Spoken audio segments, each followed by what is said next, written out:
So today's talk title in the theme of the authentic self and its 8 qualities, essential qualities. One of them is the quality of equanimity. So equanimity is about balance, right? It is also considered in the it's considered of one of the 4 adobes in Buddhism, the heavenly adobes in Buddhism. They're suggesting that heaven can be lived here on earth. Do we really think our experiences can be one of the level of heavens, of the heaven? So let's assume that equanimity could be achieved. What would it mean? What would it mean? By equanimity, we mean that sense of freedom and balance when we're not reacting strongly to things and wishing they were different than what they actually are. We do react, however, and we do, I shouldn't say we, maybe I should say I. I react. I react and I wish things to be different. Sometimes, not all the time, you know. And we do have a hard time accepting what is. Because our mind is amazingly quick to throw out labels on everything.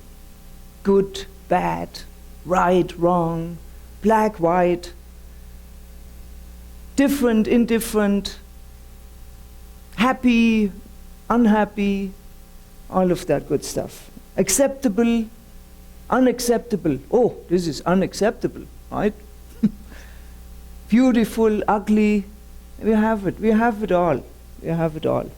So if we explore these words and look at them a little closer, we find that under each of those words, beneath them all, there's deep emotion and opinions.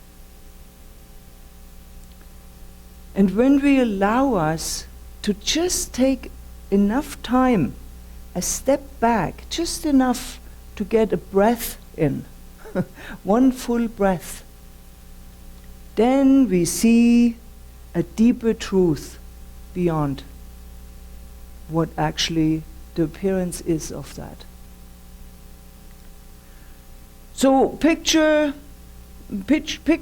a triangle, and the triangle is sitting on its base, and the tip is pointing upward.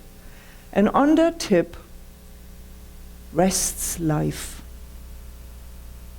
I picture that triangle to be the soul, right? And on it rests the life. So stuff happens to life, right? You get hits. You know, so look what happens.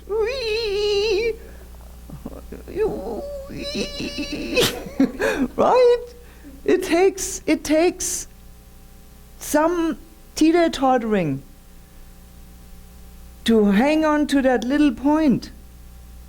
But it's the soul that we're sitting on, that the life is resting on, right? So when we say we react to things, well, reaction, it can be, right?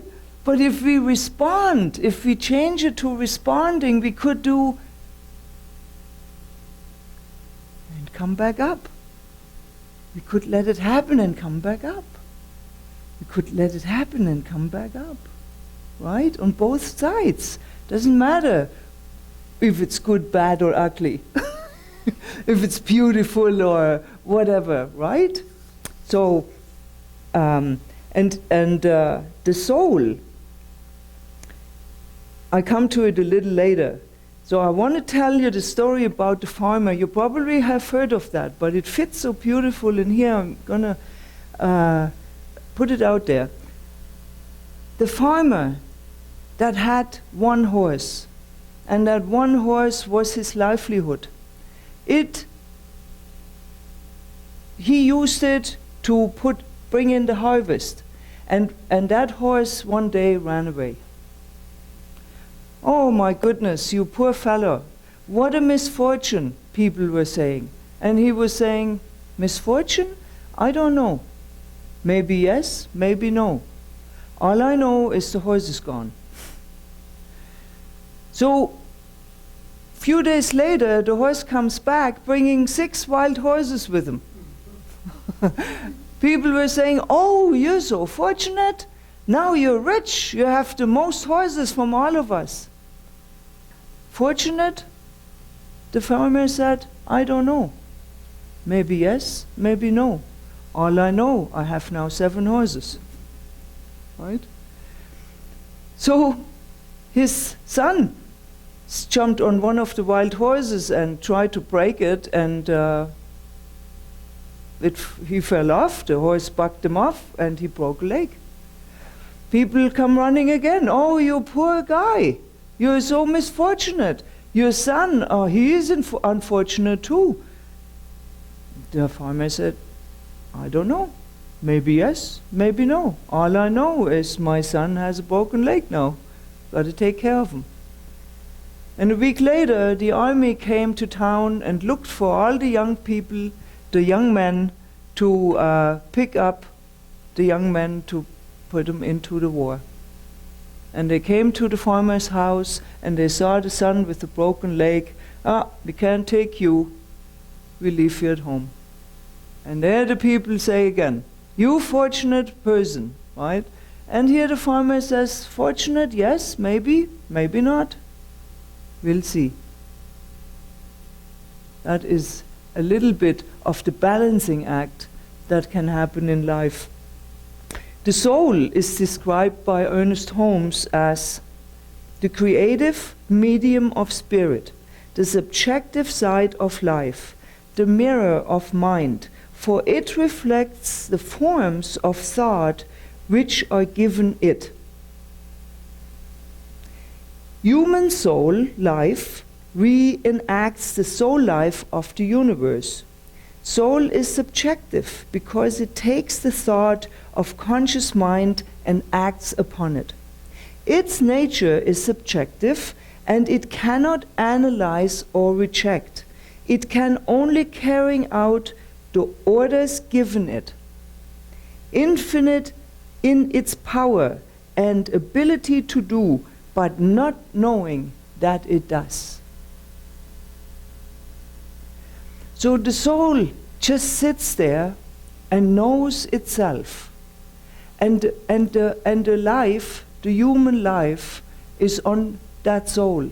The soul is the base, and the human life does whatever it does and gives information to the soul, and the soul just responds.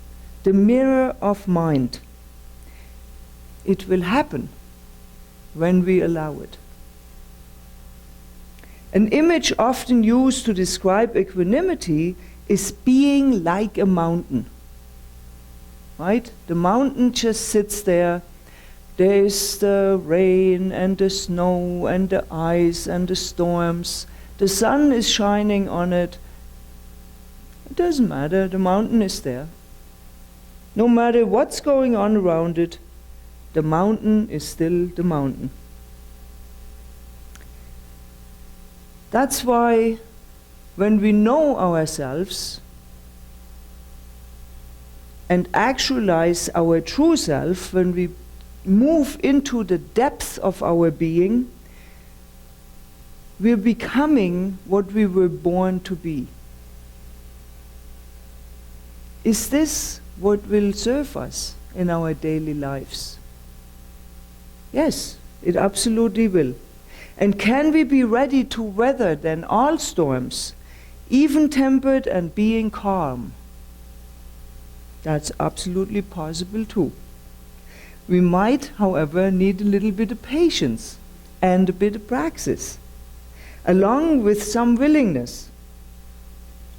And this is where the meditation was geared to. The meditation is a meditation from the Buddhism.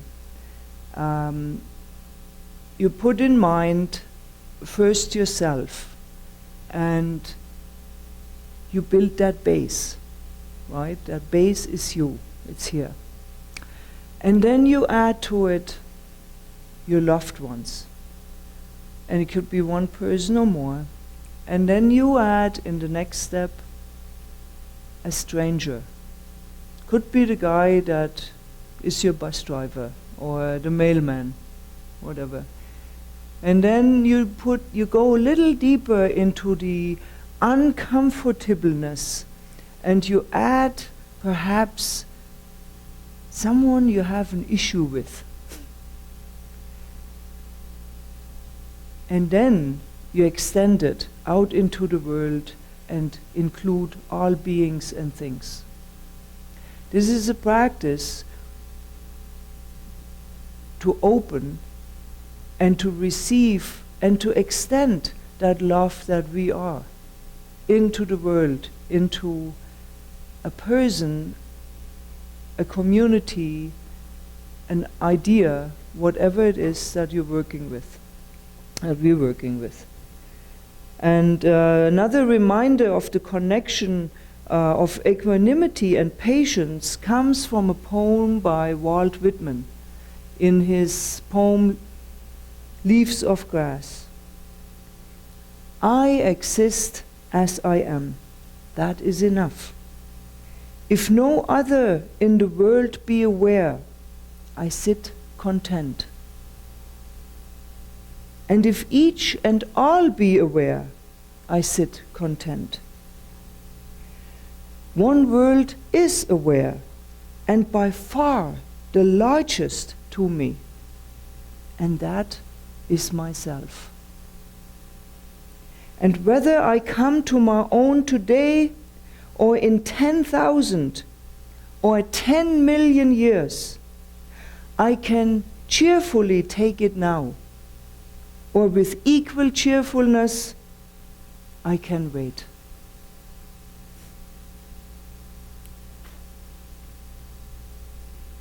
So we might have some questions around that.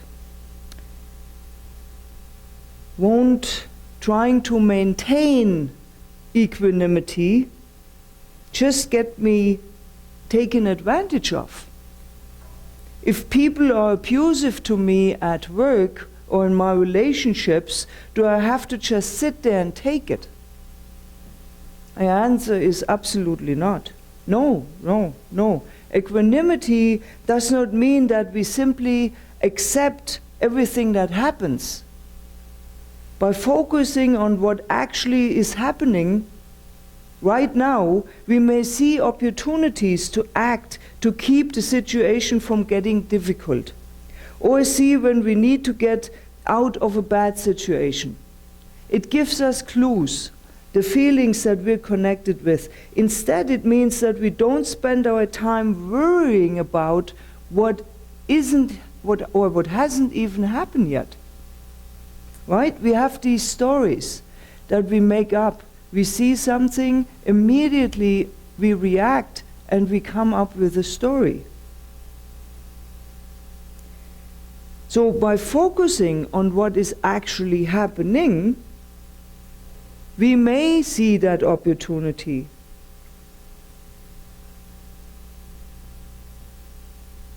And if we're reacting, we're missing the point. We're missing that clue. And one goal of equanimity is to help us to see what we can do, as well as what we can't, which allows us both to take the actions we can, as well as to accept that we are not solely responsible for everything. And here is a Greek philosopher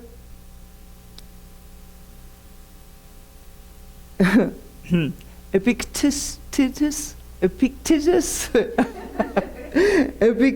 Epictetus, okay. A happy guy. He says, happiness and freedom begin with a clear understanding of one principle. Some things are within your control, and some things are not. And what comes to mind is the serenity prayer, right? God help me, God grant me the serenity to accept the things I cannot change. The courage to change the things I can, and the wisdom to know the difference. It's beautiful. And by being mindful of what is happening right now, we can see where there is the opportunity to act and to improve things. But once we've taken the action, whatever that is, a thought, a phone call, a letter, whatever that is, now we surrender all ideas of an outcome. This is the important part, right? We focus too much. If we focus too much on the outcome, then we are likely to miss the next opportunity to take another action step. And again, my favorite Roman emperor, Marcus Aurelius, I just love that guy. You always own the option of having no opinion. There's never any need to get worked up or to trouble your soul about things you can't control. These things are not asking to be judged by you. Leave them alone.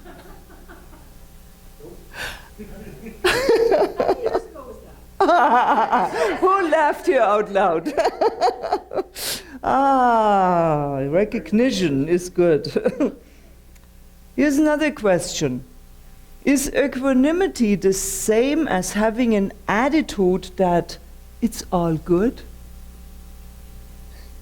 I like to answer that with a quote from Dr. Ernest Holmes. On page 55 of the Science of Mind textbook, he says, the illusion, seen and understood, is made negative in the experience of the one who suffered by it. While it is true that wrong conditions exist, they could not remain unless there were someone to experience them. Consequently, the experience must be in consciousness. Change the consciousness and the false condition will disappear. This is our teaching. Right?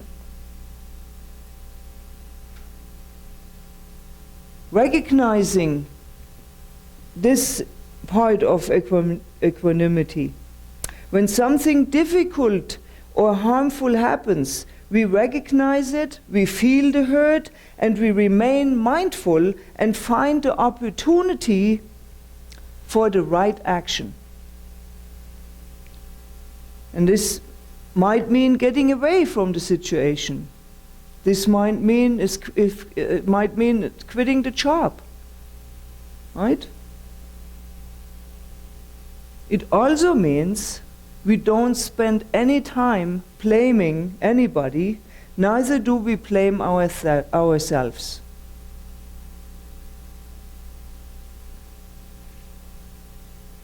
Understanding that everyone goes through similar circumstances sometimes allows us to connect with the pain that all people feel from different areas, from different positions. From, there's numerous different angles to that. It's not only my pain.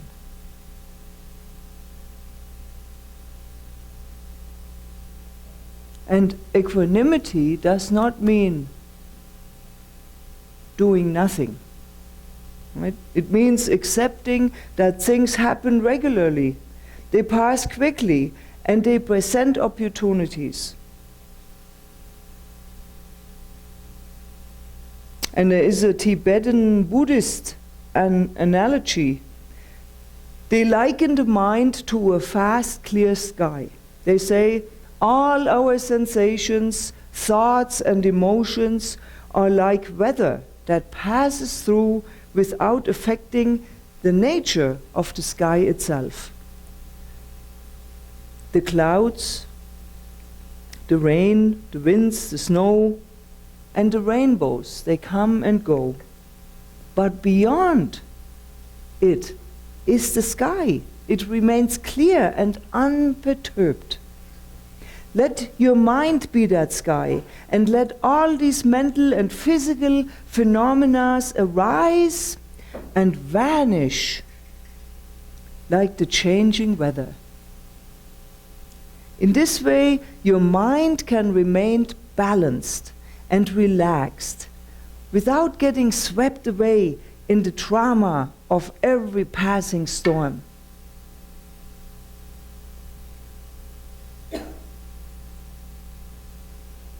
Equanimity is being able to hold all elements of our experience with wholeness, calmness, and harmony.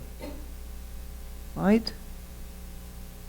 It is a practice of experiencing freedom, no matter what life brings us.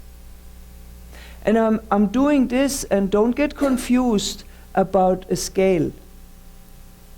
You know, like Libra. Yeah? Libra used to be told that they are in balance. Say, oh, you're always in balance. Not. Try again. Libra people, raise your hand. We are the balancing experts. Our scales are always moving. Yeah, right, we're not in balance. I'm saying we, sorry, I mean I. Yeah. So, and here's a question by Lao Tzu. Do you have the patience until your mud settles and the water is clear? Can you remain unmoving until the right action arises by itself? It doesn't say our or your or mine. It says your mud. I get it. It's my mud. Right in here. Whatever happens around this person, it's mine. So I claim it, and I think it is a wonderful idea to empty everything, to empty space, to finish something and let it be empty. Not fill that space right away with something, right? Because it eventually fills itself, and how beautiful is it when it comes from within. The quality of equanimity is a gift from the original self that makes a portal to our authentic self. When we are mindful enough to see it and willing enough to step through it, it will happen when we allow it. It will happen when we allow it. And so it is. Thank you.